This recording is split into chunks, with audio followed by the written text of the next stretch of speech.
এই দেখুন গ্রামের মানুষ বেশিরভাগই দেখি তারা বসে থাকে না, তারা বেশিরভাগই কর্মকে নিয়ে ব্যস্ত থাকে। দেখেন তারা ব্রয়লার মুরগিগুলো চাষ করছে, ব্রয়লার মুরগিগুলো তারা চাষ করছে, তারা বড় হলে তারা বিক্রি করবে। তেমনই ভাই, পরিশ্রম ছাড়া কেউ কখনো সফলতা অর্জন করতে পারে না। এই দেখেন মুরগি ফার্মটি কত বড়, দেখেন দুটি মুরগি ফার্ম, দেখেন কত বড় মুরগি ফার্ম। এখানে ব্রয়লার মুরগি চাষ করছে, আর অনেক মুরগি চাষ করে।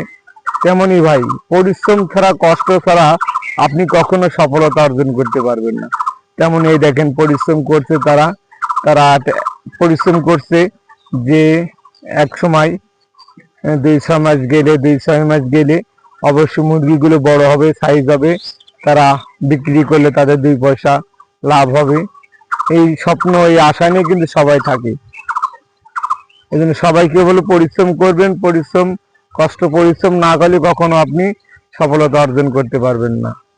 ধন্যবাদ সবাইকে।